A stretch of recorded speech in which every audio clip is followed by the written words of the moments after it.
Welcome back into the next episode. I believe this is episode 5 for the reappearance of Rachel Price. I'm very, very excited. We'll be reading chapters 21 to 25 today. And yeah, it's gonna go great. It's gonna be great.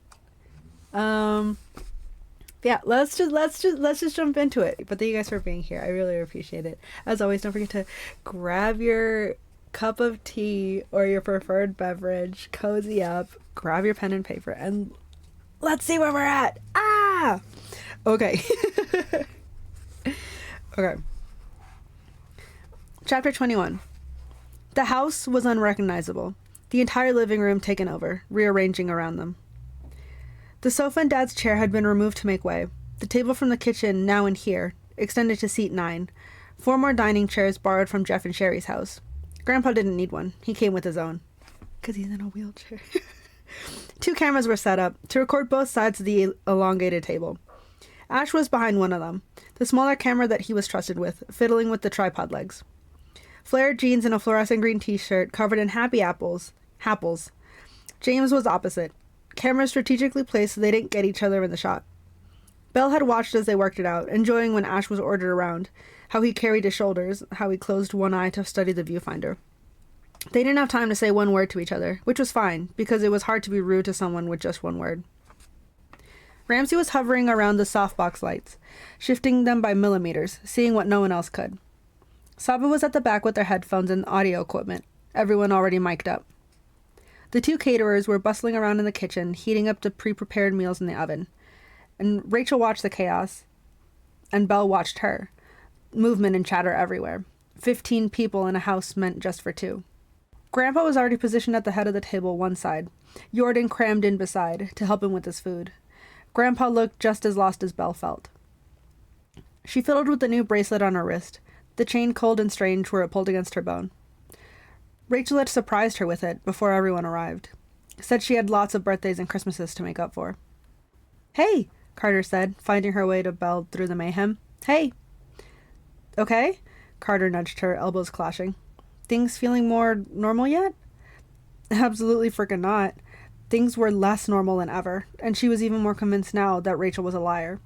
But Belle couldn't answer that, because she was wearing a live microphone and Saba was listening in.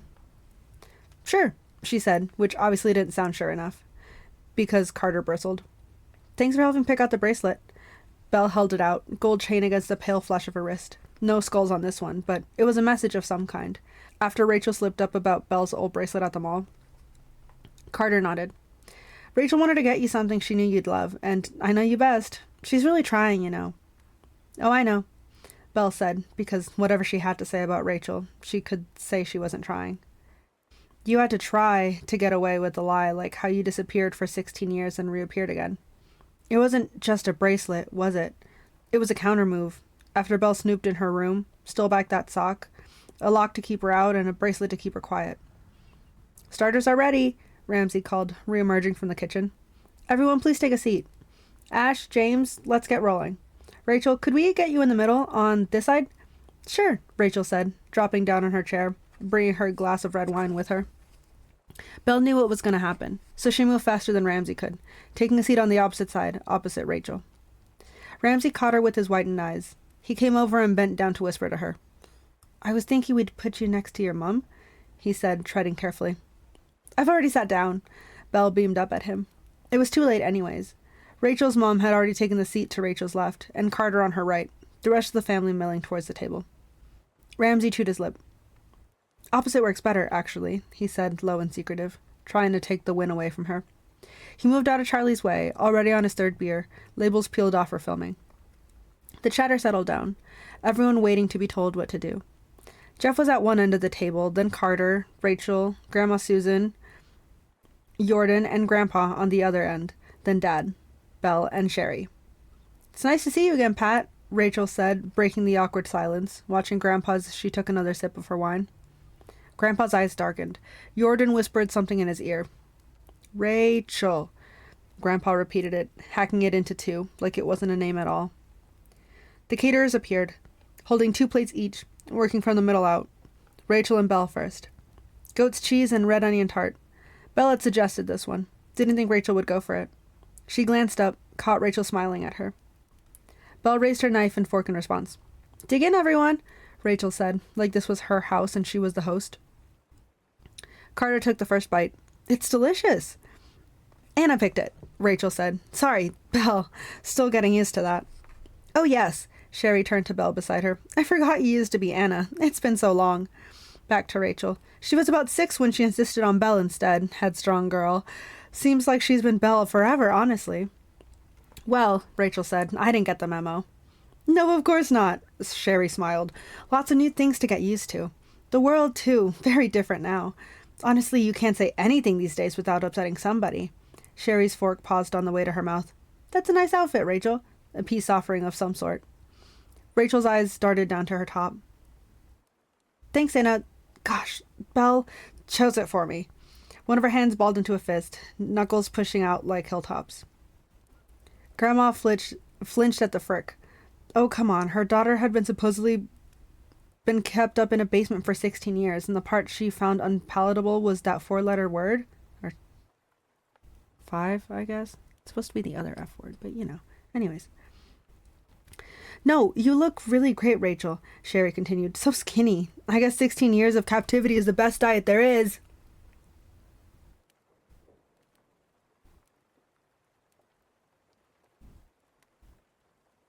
No way, dude. Oh my gosh. Someone dropped a fork. Carter's face fell open. "Mom!" she hissed, eyes wounded, staring across the table at her. "You can't say that!" Sherry looked at the cameras for a moment, then pushed out a laugh. "Oh, don't be silly," she said. "Rachel knows I'm only joking, don't you?" Rachel grinned back. Something sharp about it. Belle felt it, even though it was aimed at Sherry. Seemed the Price family had more landmines laying around, live and ticking even after 16 years. They hadn't even finished their starters, and one had already blown up. What happened to those happy tears and hugs of a few days ago? "Anyone for any more wine?"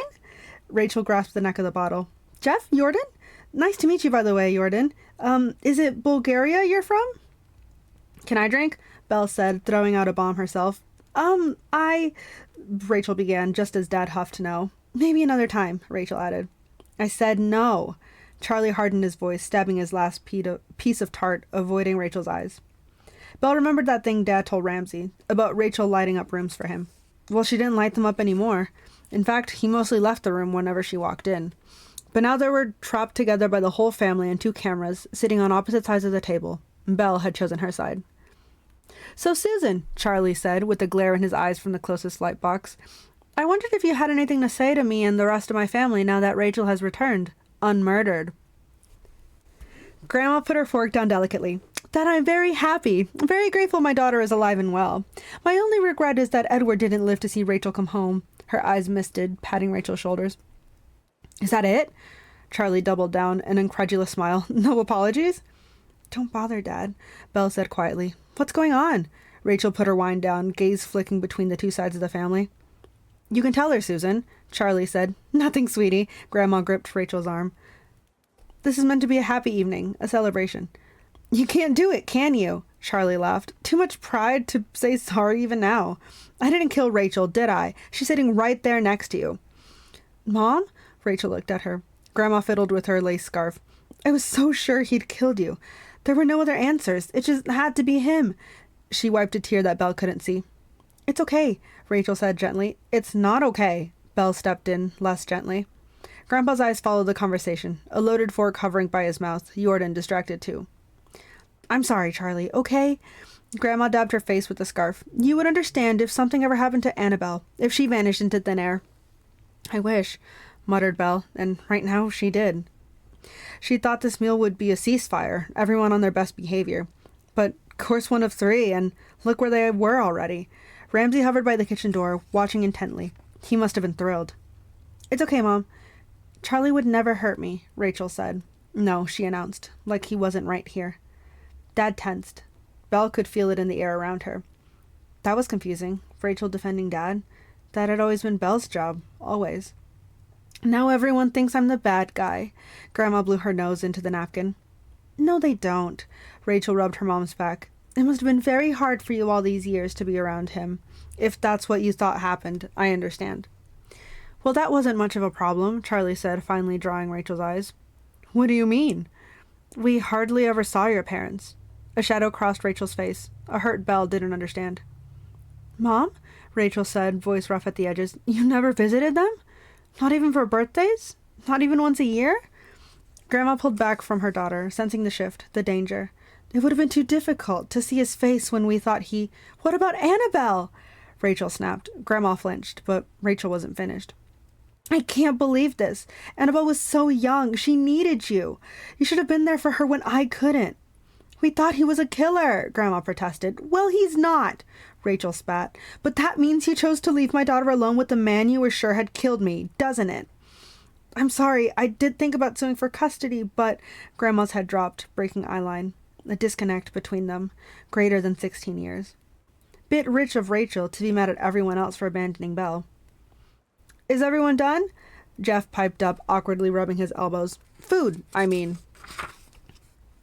The caterers came in to carry the plates away, the table breaking into small, tentative side conversations. Dad checking that Grandpa didn't need to go home already. Any excuse to leave, to get away. Sherry was talking to Jeff, so Belle had no one to turn to. She unclipped the microphone from her collar, raised it to her mouth. I think the meal's going really well so far, she whispered into it. Happy family. At the back corner, she saw Saba react. Ash, too, hands cuffed around his headphone behind camera V. He coughed, stifling a laugh, which was good, because she'd said it for him. Carter was on her own, too. Rachel and Grandma Susan still exchanging hissed words. She looked upset. Carter didn't like confrontation, even when she wasn't in it. Belle kicked her under the table, praying it was her leg and not Rachel's. Carter jerked, looking across at her. Her frown became a smile, but it didn't fix the look in her eyes. 2 huge silver plates arrived, loaded with paella, serving spoons to help themselves. Also, side note, if you haven't had paella, I love it. I recommend it. It's a traditional dish from Spain. It's pretty much just rice with seafood in it. Not specifically seafood, but that's kind of what it's traditionally made with. Anyways. Charlie picked up 1 spoon and dropped a load on his plate, staring down at it. I did tell her, Belle said under her breath. It's okay, kiddo. I can pick out the shrimp. He smiled sadly. Don't have much of an appetite anyway. Opposite, Rachel passed the platter to Carter first. Carter smiled politely, spooning 2 piles into a mound on her plate. Rockfalls of rice and peas. Not too much, honey, Sherry said across the table. Rehearsals this weekend. Don't want to give Miss Dunn an excuse not to put you front row. Carter said nothing as she passed the platter back to Rachel. Rachel returned her polite smile and exchanged, but hers seemed more forced, struggling at the corners. Dancing this, dancing that, Jeff said, waiting for one of the platters to circle around him. It's important to her, Jeff, Sherry said sharply. You could give it more attention. I give it plenty attention, he sniffed. Just let her spend $200 on my credit card a couple days ago for something dancing. What was it, Car? New leotards or something? Carter stared at her plate, nodding her chin up and down in a tiny movement. Look, you're putting her on the spot now and embarrassing her, Jeff. Sherry snatched the platter out of Belle's hands. It's an investment in her future. I didn't say anything, Jeff said, laughing uncomfortably. Just that if I'd known how expensive all this dancing stuff would be, I'd have become a criminal mastermind on the dark web instead of working at the sports center. My friend Bob from Vermont, he makes... Oh, wait, cameras are on. Never mind. Sherry sighed. Sound like a sprung snake, turning her shoulders to abandon Uncle Jeff on the corner. No part of the table was safe from outbreaks and flare-ups, clearly. They were everywhere since Rachel returned. Her fault, though Belle didn't quite know how yet. Tension simmering just below the surface. Why were they doing this dinner again? Belle looked across the table. Rachel was hiding her eyes, making tracks through her paella with the underside of her fork. Good, at least she wasn't having a good time either. No one was really eating, except for Grandpa. Slow, steady forkfuls in his own world, unaware of the explosions going on around him. Carter was eating too, on her last mouthfuls already, maybe so she didn't have to talk and get drawn into anything. Rachel followed Belle's eyes to Carter and, without a word, she reached over for the serving spoon and tipped another load of paella onto Carter's plate. Sherry flinched, raising her finger trying to swallow her mouthful, but she retracted the finger, didn't say anything. Just another sigh, sharper this time, 2 coiled snakes. Thank you, Carter said to Rachel quietly, a twitch by her mouth as she dug into her food. No problem, Carter. Rachel's voice echoed as she lowered her face into her glass of wine. Sherry took a large gulp of her own. Is anyone else getting hot? Jeff fiddled with the seam around his neck. Should I open a window? Ramsay was wide-eyed, entranced. He must have been loving this. Didn't have to direct or nudge at all. The dinner party was on a downward spiral all on its own. So, Charlie, Rachel speared a piece of chorizo. Carter tells me you had a girlfriend for 2 years. You haven't mentioned her yet. Even moved her into our house for a few months? The words dipped up like a question, needling him on purpose. Why would Carter tell Rachel anything like that? Whose side was she on? Charlie took a sharp swig of his beer. I hadn't found the right time to bring it up yet. In private. He leaned into the word. Happened a very long time ago. Belle was 10. 11. Belle stepped in, eyes on Rachel, locking her elbows to put a shield up around both her and Dad, readying her acid tongue. Apparently this woman was a head juror at your trial for my murder, Rachel said, chuckling to herself, a shrimp pirouetting on her fork. Charlie put down his empty beer. Just a coincidence. Ellen and I bumped into each other years later. She recognized me. Ellen was nice. Belle liked Ellen. And that was the problem, because she knew she would leave eventually. Everyone always did. So Belle pushed her first, and told her she didn't want or need a new mom. Kids could be cruel, and Belle could be the cruelest. Ellen packed her bags the next day. Must have looked pretty strange, though, Rachel said, crunching down on the shrimp. Dating the woman who found you innocent for your wife's murder? At least he waited until after you were gone, Sherry muttered under her breath, wiping her mouth with her sleeve. No one else at the table heard, waiting for Charlie's response. But Belle had heard, sitting right next to her. She turned and studied her aunt, lips pressed in a tense line. What had she meant by that? Had Rachel been with someone else before she disappeared? There'd been no mention of a relationship in any of the media coverage. Wouldn't that have been huge news? A viable suspect? What had Sherry meant? Belle tucked that away, inside the knot in her gut, let it feed on her near-empty stomach. I was lonely, Charlie said, keeping his voice measured and even. I'd grieved you for years. Everyone kept saying I had to move on. It was hard and it didn't last, so I'm not sure why you would need to bring it up now. Just making conversation. Rachel let her fork dangle, scraped the plate. That's what you do at dinner. You've hardly been in the house since I've returned, so we haven't had many opportunities to talk in private. She leaned on the word the same way he had. Dad's hands dropped into his lap, tightening into fists, a muscle tickling in his jaw. Belle didn't know what to say, how to defend him, because Rachel was right. Dad was avoiding the house, but whose fault did she think that was? Maybe we should just call it a day, he said, looking over at Grandpa. Dessert's just coming out, Ramsay interrupted for the first time, surprising the caterers, keeping Dad to his place. He set his jaw, like he could make it to dessert, which meant Belle could too, as uneasy as she felt. That ball of tension spinning in her gut, gorging itself on all the unsaid and half-said things. What had Sherry meant? Her plate was cleared away and another put down in front of her. Apple pie with a thick dollop of cream. Another thing she'd suggested. What was Rachel's game? So, Pat, Rachel turned back to Grandpa. You turn 85 in a couple of weeks. I can't believe it. Where has all the time gone? Yes, where exactly did all that time go, Rachel? Grandpa stared blankly ahead like he hadn't even heard. Please stop asking him questions, Charlie said. He can't remember. It'll distress him. I only asked about his birthday. Someone wants the yard, don't they? The realtor, Grandpa croaked. Carter. Sherry hissed quietly. Carter hesitated and then put down her spoon. It's good with the cream, Rachel said to her. Sherry? Jeff said. The knot in Belle's gut grew, pulling tighter. The opposites of an explosion, like she might crumble and collapse around it. Where's Maria? Grandpa said, a switch, eyes hard and mean. Dad. Charlie rested his hand on Grandpa's arm. Mom isn't... Carter! Sherry hissed again, or the snake inside of her. She's just having dessert, Sherry, Rachel said. Rachel, I think... began Grandma Susan. Maria? Dad, it's okay. Belle couldn't take it anymore. Hey! She shouted over the noise, bringing all eyes to her. Hey! How about a toast, everyone? She stood, chair scraping against the floor, picking up her half-drunk glass of lemonade.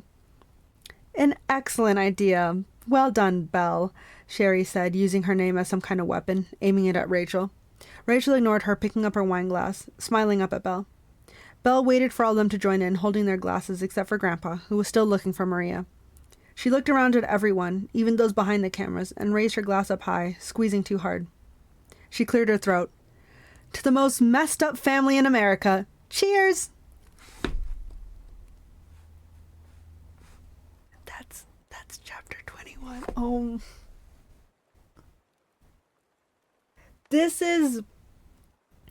this is going to... I fear this is going to be a very, very interesting set of 5 chapters. And I'm a little scared, frankly. I'm a little scared. Wow. So much to dissect, and even just that bit. There was a lot going on. Okay, first of all, oh my gosh. First of all, the mom being like, Carter, you shouldn't eat that much because you dance. Okay, mean. I fear Carter might have a eating disorder, probably. Rachel kind of fighting Sherry about like her feeding her child or let her child eat. Insane. I almost feel like maybe Carter feels more like Rachel feels more like her mom than her own mom because she lets her eat, and you know, she picked her up after school, this and that, whatever. I feel like that's the... I'm concerned that maybe Rachel might be trying to get closer to Carter only for information on the family. Because why else would Carter have told her about whether he dated someone or not? Like, that's so messy. Also, the grandma, like, I am so glad that Rachel clocked the grandma being like, where were you? Which is exactly what we said, like, the first episode, where we were like, why would the grandma leave her grandchild with a potential murderer? Like, that's crazy. So, that's kind of insane. Oh my gosh, this was a wild... Yeah, so many of the people in this family cannot read a room, cannot...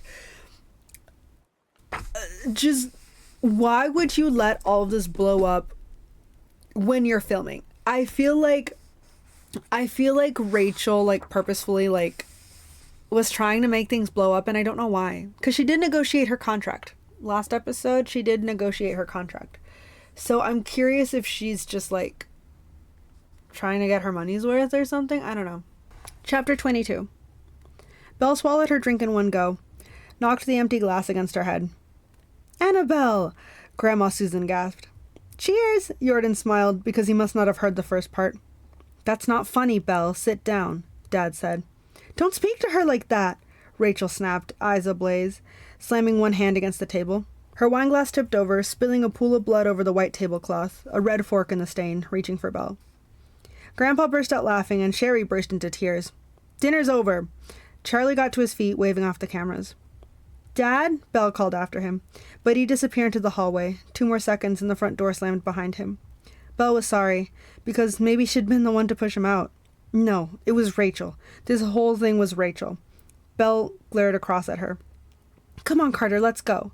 Sherry sniffed, taking Carter's arms, pulling her up from the table. It was supposed to be a nice evening, Rachel said quietly, almost to herself. Almost, as if there wasn't a microphone attached to her. Saba went after Carter and Sherry, catching them in the hallway. Jordan stood up, reaching for the handles of Grandpa's wheelchair. Don't worry, Jordan, Jeff said, hurrying over. I'll get Dad settled in the car. You stay, finish your dessert, no rush. Jeff wheeled Grandpa off, towards the side door with the ramp. Here we go, Dad, he said loudly, guiding him outside. Grandma Susan left next, pausing just long enough to shake her head in Belle's direction. Always a pleasure, Belle raised her hand. Rachel moved off into the kitchen, speaking in a low voice to Ramsay and the caterers. Good pie, Jordan said to Belle, awkwardly, the final 2 at the table. The best, Belle replied, walking away, leaving Jordan the last man standing, and he wasn't even family. Belle narrowed her eyes at Ash, gestured towards the hallway. He abandoned the camera, 3 steps behind her. Sherry and Carter were gone now, the front door left open behind them. Hey, Ash said, sounding almost breathless. Can you turn me off? She spun around to show him her butt. What? Oh. Ash fiddled with the radio pack attached to her jeans. He spooled it up and unclipped the microphone from her shirt, fingers brushing against her collarbone. Belle shivered, the breeze from an open door. He tried again. I know. She chewed her lip. Keep flirting with me and you'll have to marry into that family. Wouldn't dream of it. Ash swallowed. I need air, Belle said, heading for the dark rectangle of outside. Yes, I also need air. Ash followed her out here, too. There were 2 news vans still parked out in the street outside, no signs of any reporters. Up the road, Uncle Jeff had gotten Grandpa inside his yellow car, the one Jordan now used, since Grandpa couldn't drive. Jeff was folding up the wheelchair, leaning over to speak to Grandpa. Across the street, Belle could see Miss Nelson silhouetted against the yellow glow of her front door, standing there shamelessly, watching, enjoying the show as always. "This way," Belle said, down the steps, leading Ash past the garage and into the backyard. "That was," Ash said again. "I know it was. Can you stop saying that?" Belle replied. "Listen, I found something else a couple days ago." "What?" "One of my baby socks in Rachel's nightstand, which means that A, she hid it somewhere when she returned, so the police didn't take it into evidence, and B, if she took a souvenir from her daughter 16 years ago, that kind of makes it look like she planned to disappear in the first place, doesn't it?"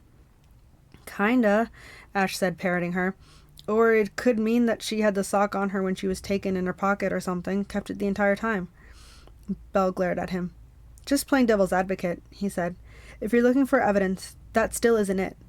You need something that can't be explained away." Belle glanced at the glow of the kitchen windows, the shape of Rachel and Ramsey moving around inside. "How did her interviews go this week?" Belle asked. Ash cleared his throat. "No inconsistencies," he said, knowing what she was really asking. No details changed when Ramsey repeated questions. She got emotional in the right places, explained when she couldn't answer something because the police told her it would interfere with the investigation. "Talked a lot about you, actually." Ash paused to scratch his head, like he was almost sorry about it. "About me?" "That thinking about you and needing to get back to you is what kept her going. Her motivation for staying alive and for fighting. That she missed so much of your life, but she's determined to make up every day she lost." "Bullcrap," Belle hissed, turning back to the dark silhouette of Rachel in the window. "You can tell, can't you? Something's not right since she returned." Ash stood beside her. "Everyone in the family does seem to be on edge, yes, but I guess it's a tense situation. I need to get her out of the house." Much more urgent, now she could feel her dad pulling away. She chose him. She would always choose him, so Rachel had to go. The only way to do that is to prove she's lying, and expose her. If I can't prove that she planned her reappearance yet, then I need to shift focus, concentrate on her disappearance. "No offense," Ash said, which was a shame because Belle liked trading offense, especially with him.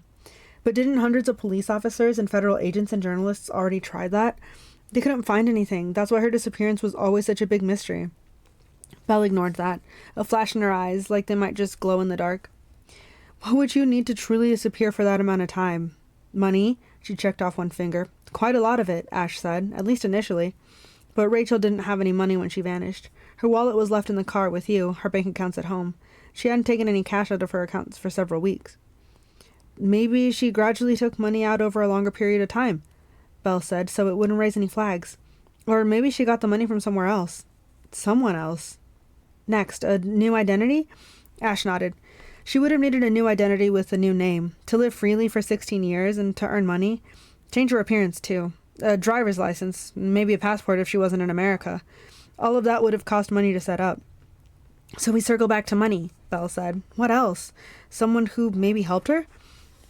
"A reason," Ash said darkly. "Huh?" "She would have needed a reason, Belle, to go through all that effort. People don't just decide to disappear. She needed a motive, a reason." The word fizzed like a trapped bee. "Something she'd done, or something else had done and was about to do. Something she was running away from," he added. Belle thought of Grandma Susan, of the Gorham Police Department, and where that kind of thinking had taken them, wrongfully pointed the finger at Dad. Maybe she wasn't running away from something, but running to. "What do you mean?" Ash ran a hand up his tattooed forearm, rubbing it against the evening chill. "Did you hear what Sherry said when Rachel was grilling Dad about Ellen?" Ash shook his head. "She said, at least he waited until after you were gone." Ash's mouth dropped open. "Definitely missed that. Hopefully the microphones didn't. And that makes it sound like Sherry thinks Rachel had a relationship with someone else before she disappeared." Ash completed it for her. "Exactly," Belle said. "A reason." The word fizzing in her mouth now, another trade. "I need to know who she was talking about. Sherry knows something she's kept secret all this time. She didn't tell the police, but I bet I can tell her to tell me. I know exactly what buttons to push." Belle had spent her whole life learning how to push people, and there was already something between Rachel and Sherry, buried beneath 16 years. She just needed to find it. Belle slotted her fingers together, cracking her knuckles like a snapped twig, watching the shadow in the shape of her mother. Another silent promise made in the dark. And that's chapter 22. That's crazy. I'm curious what buttons Belle is going to push to make her Aunt Sherry, like, talk to her about it. So yeah, I have no idea. Especially because especially because their house is that close, Gina. I don't know how they would have... I don't know how they would have had enough time to, like, develop a relationship that's that close that she would have just been like, he dated someone. Oh, my chair. But at the same time, Gina, she's also kind of already, I don't know if this is the right word, but she's kind of already been maybe priming Carter a little bit because, you know, she was like, oh, if only, you know, Rachel or Annabelle would help me fix my phone. And Carter was probably like, I can help you. So maybe, you know, she's already been talking to Carter with fixing her phone or setting up her new phone. And then the car ride was just kind of another small thing. I think that Carter sees Rachel more as a mother figure.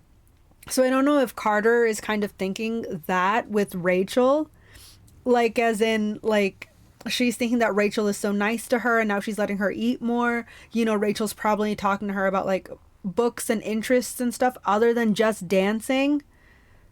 So, like, not only does she probably want Belle to reconnect with her mom just because she knows Belle has missed her mom this entire time, but she also probably just kind of selfishly wants to defend Rachel because of how nice Rachel is to her, probably compared to her mom. Chapter 23. Dad was already gone when Belle woke up. At work, he texted, but it was a Saturday, and he might as well have said anywhere but home.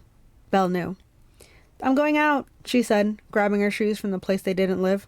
Where? Rachel jumped up from the sofa, like she might come to. Seeing some friends. Belle shot her down. Will be nice to do something normal, shooting her farther. They hadn't talked about last night. Oh, Rachel said, sitting down, covering her wounds with folded arms, because she knew just as well that normal didn't include her. I have the day to myself, then. Call if you need anything, Anna. Shoot, Belle. I'm trying to get that right, I promise. It's only been a week since I found out. Belle crinkled her face at her, in approximation of a smile. Bye, Rachel. She slammed the front door behind her harder than she needed to. One news van outside. No sign of any reporters. But there was something else. A police cruiser parked outside Miss Nelson's house. Belle could see Police Chief Dave Winter talking to Miss Nosy herself at her front door, scribbling in a small notepad. Belle needed to talk to him, actually. Push the police to work on the reappearance while she looked into the disappearance. Trap Rachel in the middle. She crossed the road. Miss Nelson eyed her warily. Why? Didn't like seeing her up this close, or didn't like when Belle watched back? Hey! Belle raised one hand in greeting. Everything okay? Dave's head tracked over his shoulder, eyes falling on her. Annabelle, I was going to stop by afterwards. How's everything going? Everyone settling in okay? Oh yeah, Belle said, hiding her hands in her pockets. She's made herself right at home. Good. He chewed on the end of his pen. Miss Nelson was just telling me that she's seen a man standing on the street watching your house. Late at night.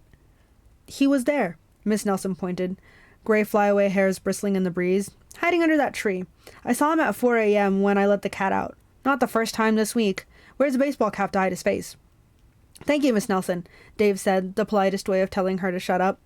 Have you seen a man like that, Annabelle, hanging around outside your house? Yeah, loads of them. They're called reporters. The news vans? She gestured to the last remaining one. This is the first day it's been quiet. Miss Nelson shook her head. No, he wasn't with them. Standing there for hours, watching the house. Okay, Miss Nelson. Dave closed his notebook. How about you go inside and make some coffee? I'll be in a minute to get your full statement, okay? I only have decaf, she huffed, paddling back inside, pushing the door to. Decaf, Dave muttered, stepping down to the sidewalk. Seriously, though, you seen anyone suspicious hanging around the house? Oh, only the woman now living inside it. Nope, Belle replied. Because that man is still out there, and until we catch him, he still presents a danger to Rachel and your family. Didn't he know the danger was already inside the house, and that man didn't exist, but another man did, and Belle was on her way to finding out who? I haven't seen anything. Sorry, she said. Hey, did our DNA tests come back in yet? She definitely Rachel Price? Dave snorted, stopping when he saw her face. Sorry, thought you were joking. Yeah, they have. 100% her, but you already knew that, right? Right, I was joking. You got me. She raised her hands, eyeing his gun. Did you find the tote bag yet? On the road to Lancaster where the man left her? David scratched his hair. Yeah, right where she said it was. Frick! Anything? Dave thought for a moment. Her DNA is on it, but so far it's the only profile we can find. No leads to the man who took her yet. Because non-existent men didn't have DNA. Dave must have read her disappointment as dread. Don't worry, he said. We're exploring every avenue to find this guy, tracking license plates. Something will turn up. What about her clothes? Belle asked. The police were no good to her if all they were doing was looking for a man they'd never find. Only Rachel's DNA on those too. Well, and yours. From when you found her. But what about the labels inside the clothes? Could you see where they were from? Dave furrowed his brows, not sure what to make of her. Long gone, I'm afraid. They're so damaged and old. She wore them most days since she disappeared. Your mom couldn't remember where she bought them. Frick again. The labels were conveniently gone, were they? That was because Rachel had bought them from Baba Boutique a few months ago. She'd certainly covered her tracks for her reappearance, all those little details. If she'd messed up anywhere, it had to be with her disappearance. She must have had less time to plan that. This had been a pointless conversation. The chief of police wrapped around Rachel's little finger. Didn't matter. Belle could darn well do it on her own. I gotta run, Belle said. She did run, just a little, to get away from him. Down the road past numbers 30 and 28, crossing to get back to the outside. It took another 40 seconds before she pulled up in front of number 19. Jeff and Sherry's house. Painted teal on the bottom half. White up top, shutters to match. She rang the doorbell in the way she did, so they'd know it was her, to the tune of Baby Shark, which no one found annoying. Belle, that's annoying, Sherry said, pulling open the front door. Her hair was unbrushed, face plain and harassed, scrubbing free of last night's TV-ready makeup. I'm taking Carter to ballet in an hour. Sounds like there's plenty of time for a visit from your favorite niece. Belle pushed her way inside the house, winding around to the kitchen. 2 seconds, Carter's voice called from upstairs. Take your time, Belle called back. She meant it. She wasn't sure Sherry would open up the same way in front of Carter. But it was hard to find a time when Sherry was in the house and Carter wasn't. She tended to follow her daughter around, even though she didn't have 16 years to make up for. Belle went to the refrigerator. An old photo of a girl in a ballerina tutu pinned there by a SpongeBob magnet. Sherry, not Carter. You couldn't mistake them. Belle pulled out a Diet Coke. So, Sherry said, leaning in the doorway, you spoken to your mother much since last night? Not much. Belle sipped the foam that erupted out of the can. She was quiet at breakfast, and Dad left early again. Sherry nodded, but Belle needed much more than that. So, last night was interesting, she said, offering a smile and a raised eyebrow so Sherry knew that Belle was on her side. Yes, Sherry said, those snakes hissing in her voice again. Dinner probably wasn't the smartest idea. Bit too soon. Emotions are bound to be running high, aren't they? God knows how you feel in that house, no escape from it all. Well, God didn't know, but Carter and Ash did. Yeah, Belle said. It's been interesting. What's been interesting? Carter appeared around the corner, sliding in past her mom. She held out her hand, silently asking for a sip. Belle passed the can over. All of it, Belle said, annoyed she'd wasted those seconds without Carter, since she came back. She's trying, Carter said quietly, fingers denting the can. I think everyone else can try too. Oh, we are, honey. Sherry straightened up. It's not quite as easy as that when someone's been gone for 16 years. Rachel's disappearance wasn't just about her. It affected all the people around her. There's bound to be... She trailed off. Tension? Belle suggested. Yes, Sherry said. It's an adjustment. That word again. Well, it's... Carter started, cut off by the doorbell. One long held note. She shoved the can into Belle's hands. That's my package. She darted out of the kitchen ahead of her mom. Dancing stuff, she yelled back, pulling open the front door. The low murmur of a voice. Yes, that's me, thank you. Carter, crisp and clear. The front door latched shut again. Just going to sort these out, she called, bounding up the stairs. Perfect. Now was Belle's chance to swerve the conversation, lay pressure on those breaking points. Carter always tries to see the good in people, Belle said, because she wanted Sherry to know she didn't think Rachel was all good either. And Belle knew she'd been upset last night. Rachel stepping on her toes, using Carter to do it. Although who had Rachel been trying to upset? Sherry or Belle? She does, Sherry sighed, eyes wandering to the ceiling, taking her mind with them. I don't think my dad is happy, you know, Belle said, pushing just a little bit harder. No? Sherry looked at her. Not really. I think things might be a little bit more complicated than just starting off where they were 16 years ago. Well, Sherry said, circling it. Belle could tell, the way her mouth twitched, almost giving in. Come on, Aunt Sherry. She needed one more push. Belle cut straight to it. She didn't know how long they had alone. I think we're on the same side, Sherry. Dad's side. We both want her to be happy, right? Right? Sherry held on to the word, narrowing her eyes. I heard what you said last night, to defend him. Sherry covered her mouth with her hand. I hope I wasn't recorded. I shouldn't have said it. No, you should have. Belle stepped closer, lowering her voice. It sounded like you thought Rachel was seeing someone else before she disappeared. More a shove than a push. Sherry looked behind her. Please, Sherry. Belle stepped forward again. I'm not a 2-year-old anymore. It's my family. I want to be there for Dad. He needs me. How can I get to know Rachel if people keep secrets from me? I want to understand her. Sherry sighed, the snakes deflating inside her throat. I don't know anything for sure. Just something I saw, a feeling I had back then. What did you see? Belle said, stepping back, now that she'd cracked Sherry open, and gave her some space. The change in Sherry's face was instant, voice dropping into whisper talk. Sherry loved to gossip, her eyes bad at keeping secrets, spilling every time she blinked. There was this guy. They were friends. Well, Rachel said they were friends. He obviously wanted more. He was like a lovesick puppy. Honestly. I saw them together maybe a couple days before she vanished, walking from school to his car through the snow. Looked pretty cozy if you asked me, like a line had been crossed. That's all I saw. Who was he? That's the thing, Sherry hissed, enjoying this even more. Why, I always wondered if he was the one that killed her. It's not just that they were friends. They saw each other at work all the time. It's that he was the first one that found you on the scene when she disappeared.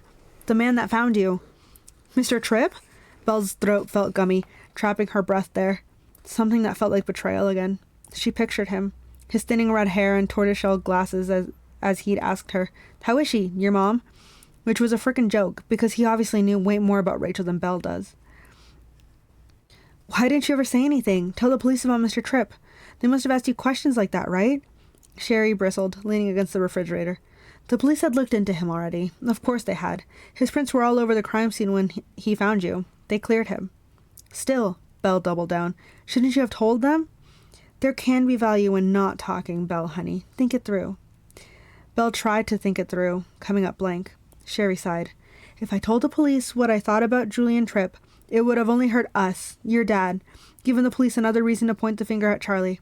They were already looking at him as a suspect, and I didn't want to give them more reason to, a potential motive to have killed Rachel.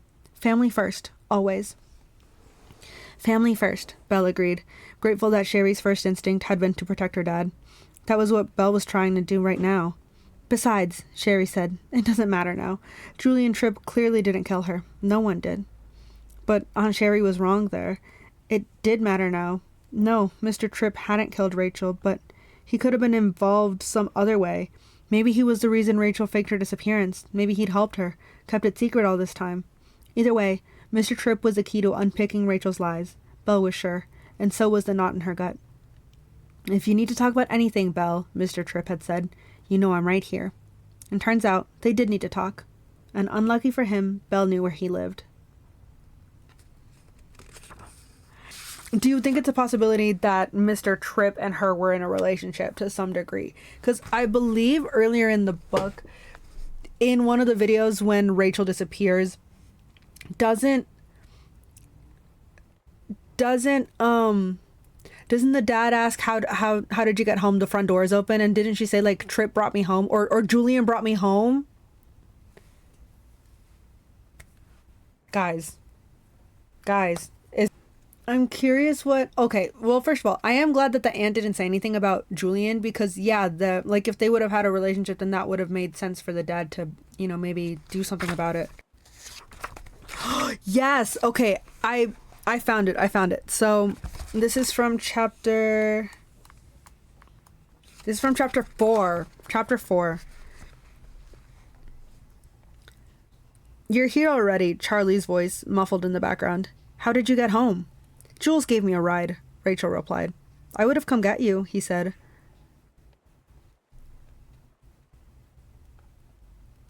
So Jules is bringing her home after work, which, I know they have the same job, they both work at the high school.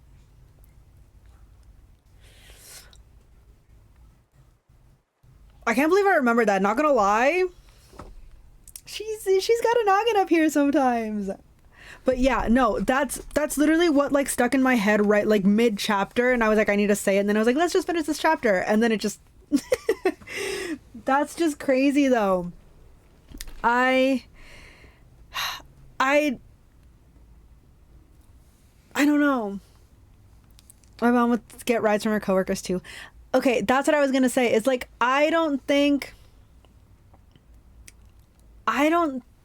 it's wrong to get rides home from your coworkers, right? But like I said, the dad was already acting in that clip. I think he kind of acts a little like upset about it, but I don't know if like there were other stuff going on or whatever.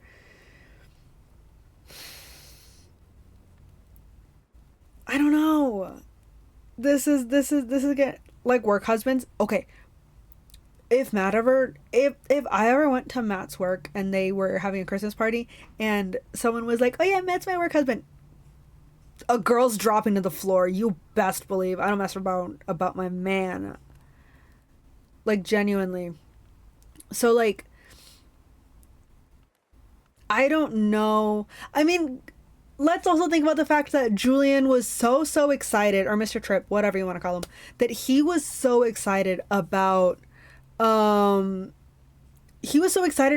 being back and was like, Belle, like, how's your mom? How's it going? Like, you can talk to me. I thought you were going to take more time off of school. He clearly has a soft spot for her, and Belle as a consequence. Okay, is there a possibility that Rachel and Tripp, like, is it possible that Annabelle is an affair child? Is it possible? Can we get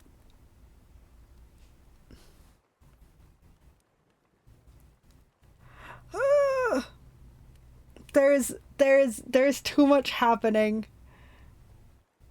He's either obsessed with her or they're lovers. Definitely idol. I could totally see that go either way. And he said he just happened to be driving the same way. It's true. Like, why did they drive the same way? Like, where did he go after he gave Belle to the police? Is it possible that he was like, oh my gosh, the baby, here you go, and then just like, and just like drove away?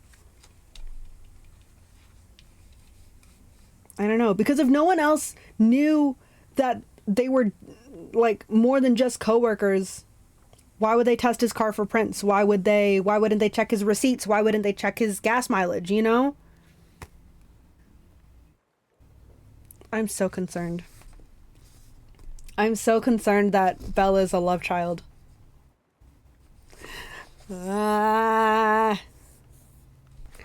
Chapter 24. Can you tell me that again? Seriously? Am I just talking to myself here? Belle pulled her eyes up, a reverse blink at Ash, swishing along the sidewalk in his flared tartan pants and a backwards cap.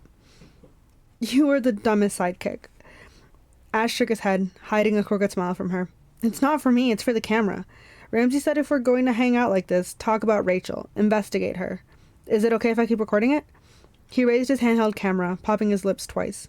If that's not too exploitive. He tripped awkwardly over the word and over his own tongue. The entire documentary is exploitative, Belle shrugged, taking them down a side road. But you can't exploit me if I'm exploiting you. Okay, he said, blinking unsure. Just trying to do a good job for Ramsey. He's relying on me since I'm the one you trust. I don't trust you, Belle sneered. I reckon you do a little bit. No. A sliver? No. A smidge. Nope. Well, you're the one that came to find me today, he said, a flush in his cheeks, a curl of hair poking out over the strap of his baseball cap. Only because I want this recorded. Could be evidence. Belle matched a smile, sweeter and deadlier. I don't trust you, and I don't like you, and I definitely don't need you. Ash flinched, right on target. But I could use your help, and you and Ramsey want to make a great film, right? Right. Good, glad we settled that, she sniffed. You can press record. Ash's lips stretched into a half smile. Seriously? Still smiling after that? What was wrong with him? He pointed the camera at her and flipped out the viewfinder, a beep as he pressed record. What do you want me to say then? Belle asked, picking up her pace. Catch us up on what's happened, what you're feeling. What are your goals now? Ash said, a poor imitation of Ramsay. We are looking into Rachel's disappearance. She's not telling the truth about what happened to her. I think she planned them both, her disappearance and her reappearance. At the family dinner last night, which went super well, not awkward at all, my Aunt Sherry let slip that Rachel might have been in some kind of relationship before she went missing. The trees shivered above her on the house-lined street, whispering unknowing things, giving up their secrets to the wind. No one else knew about this, Belle continued, close to breathless, walking and talking. I went to see Sherry this morning, and she told me she was talking about Julian Tripp, a teacher at my school, and also the man that found me in the car 16 years ago. He and Rachel were colleagues, friends, but it might have been more. Sherry saw him and Rachel getting cozy into Mr. Tripp's car a couple days before Rachel disappeared. So we are on our way to his house to ask him about it. Ash nodded, like she should keep going. And my goal? Belle said, my goal is to find the frickin' truth and get that liar out of my house. Enough? Ash swallowed, looking up from the Belle on the camera screen to the one in real life, finding her eyes and latching on. That was definitely enough, yeah. Belle raised her hands in victory, tapping the invisible trophy to each of her shoulders. But Mr. Tripp didn't disappear too, obviously, Ash said, so it's not like they ran away together or something. Gee, thanks, Sherlock. Belle's trophy vanished and she clapped her hands. But maybe he's the reason she left, or he helped her. He'll know something. He has to. It's that house on the end. Belle gestured with her eyes.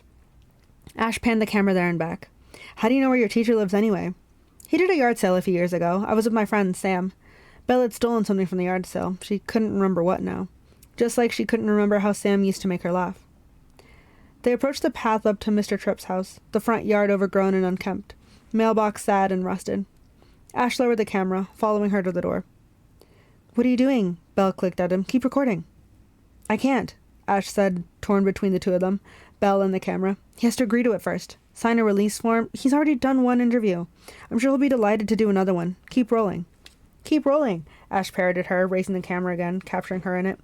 For the record, Ramsay, he whispered into the fluffy microphone, I'm being made to do this against my will, so if this goes terribly and someone sues us... But this was your idea, so... Belle flashed her eyes at him, then knotted her fingers into a fist, knocking it against the door. 6 knocks, hard and urgent. Ash grabbed her hand before she made it 7. Stop, he hissed. Why can't you do anything nicely? A muffled cough behind the door, a scrape of a chain. It pulled open just a crack, Mr. Tripp's gray face, eyes downcast, the sun reflecting against his glasses. I don't have it yet, he began, cutting off when he glanced up and saw the two of them standing there. Oh! His face cracked into a cautious smile, opening the door the whole way, shoulders reconnecting to his neck. He wore a grubby yellow t-shirt and gray sweats, hiding his hands in his pockets. What are you doing here, Belle? He said, the rock hard of his Adam's apple flitting up and down. Is there a problem? Is Rachel okay? Just peachy. Belle flashed her teeth as her eyes strayed from Mr. Tripp to the hallway behind him. A dark stain on the carpet under his bare feet. A tower of cardboard boxes almost as tall as him, stuffed with empty cans of beer, ghostly finger dents in the metal. He saw Belle looking, gripped the door again, blocking their view.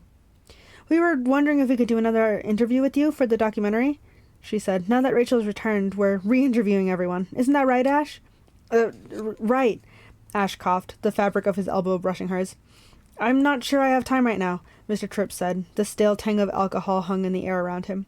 The dark circles under his eyes made more sense now, the gray tinge of his skin. Belle never cared to notice the signs before. Sure you do, it's just a couple of minutes, Belle said. Mr. Tripp swiped a finger against the lens of his glasses. I was just stepping out. You don't look it, Belle cocked her head. Besides, people might think it's weird if you're willing to talk when everyone thought Rachel was dead, but not when she was alive. Like you were happy she was dead or something, she laughed. Mr. Tripp blinked, eyes magnified by his glasses. That's not... So, how did you feel when you first heard Rachel Price was back from the dead? Belle asked, deepling her fingers like Ramsay sometimes did. Mr. Tripp eyed the camera, blinked some more. He smoothed down his hair. Well, I was shocked, like the whole world. Thought there had to be some mistake, that it must be some other woman. Then when I saw Rachel at school a couple days later, I felt happy. Very happy she's alive. I didn't think it was possible. But it just goes to show you, sometimes even after something terrible, good things can happen to good people. Good people didn't orchestrate their own disappearance, put other families through hell. How close were you with Rachel before she went missing? Belle said, unaware of Ash's presence just behind her. Did you spend time outside of work together? Mr. Tripp's glasses slipped down his nose. Not really. She was a coworker, and I'd like to think a friend, but we didn't see each other outside of work. Really? Not even right outside work? What do you mean? Did you ever give Rachel rides home from work? Spend time in the car together? He chewed his back teeth. No, he said. She's never been in my car. Liar. Weird. Belle puffed out her cheeks. My Aunt Sherry saw Rachel get near your car just a couple of days before she went missing. She must be mistaken. Or you must be lying, Belle said, a toothless smile. Suspicious, isn't it? When you were also the first person on the scene when Rachel disappeared, the one who found me, your prints all over the car. Is that because you helped Rachel disappear? Do you know where she was all this time? Are you still in love with her? Ash tensed. There was a shift in Mr. Tripp's face, jaw jutting forward, brows furrowing, eclipsing his eyes. Belle waited, ready for the fight. Didn't he know she'd spent her whole life fighting? I'll see you Monday morning, Annabelle, he said, low through gritted teeth, said like a threat. Mr. Tripp stepped back, one last look at the camera before he slammed the door in their faces, a thunderclap without a storm. Chapter 25. You've been out all day, Dad spoke from his chair, balancing a beer on his shoulder. So have you, Belle said.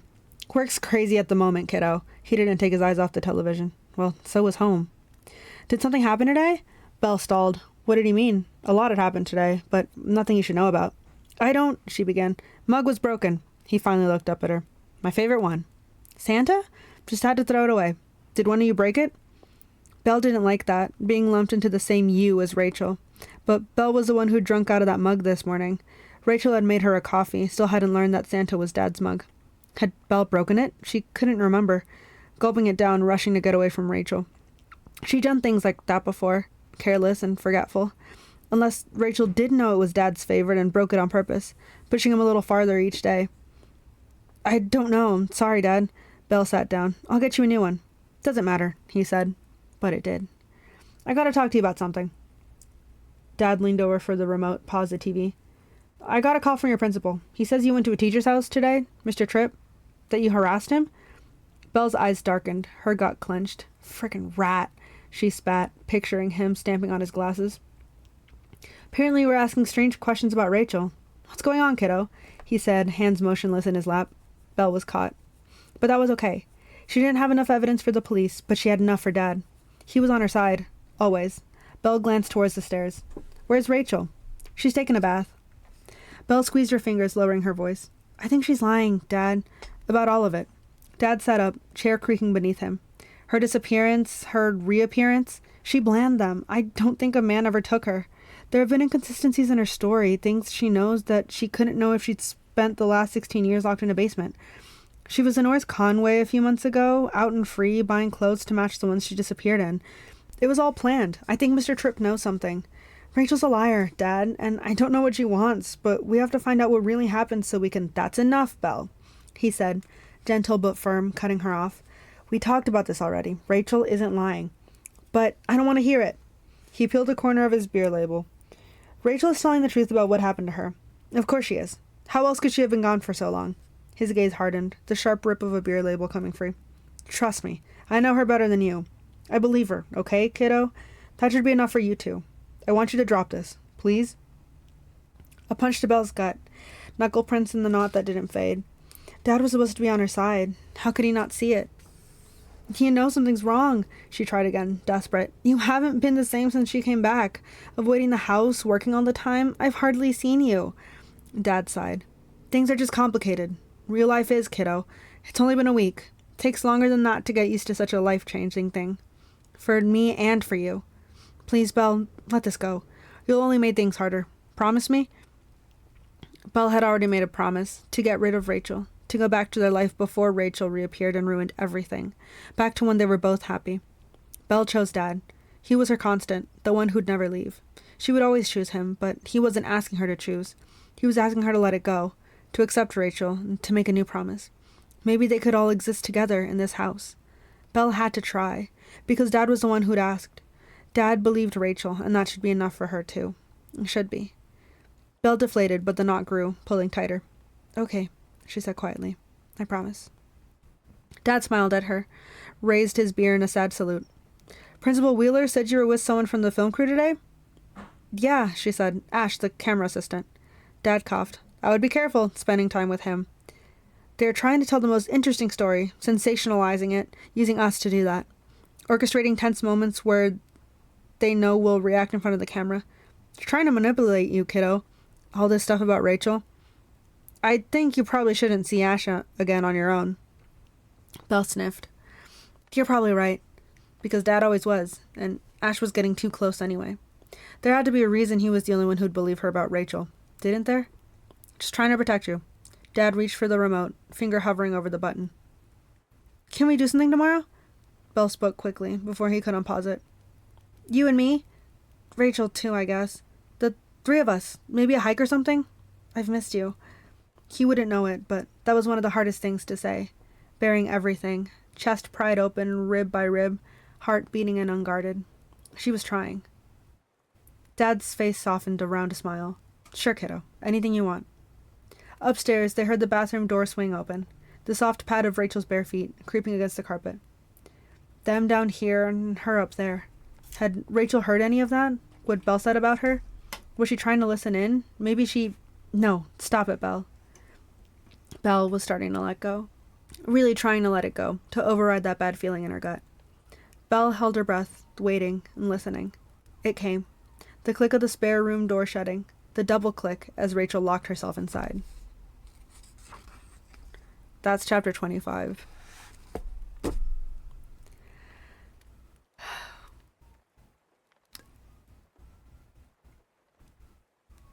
That is crazy. There is so much that's happening. Just like the dad not being on her side. I also think she heard. I just don't see it possible that she didn't. Maybe. Unless the water was actively running, but I don't think it was. Yeah, there is so much. I think the fact that the teacher, like, was just like, I'll see you at school on Monday, and, like, didn't react to anything when he could have just said, no, like, that's not it at all. I think is very telling, so I'm nervous where this is going to take us next time. But yeah, wow. That was a very explosive set of chapters. Yeah. That's crazy. Thank you guys for joining me for these 5 chapters for Book Club. I feel like I keep saying this, but I'm genuinely so excited to see where we go. So excited to see where this ends. I don't know. It's interesting for sure. But, yeah. Thank you for hanging out with me for Book Club. Join us next time for the next 5 chapters. And, yeah, have a great rest of your day.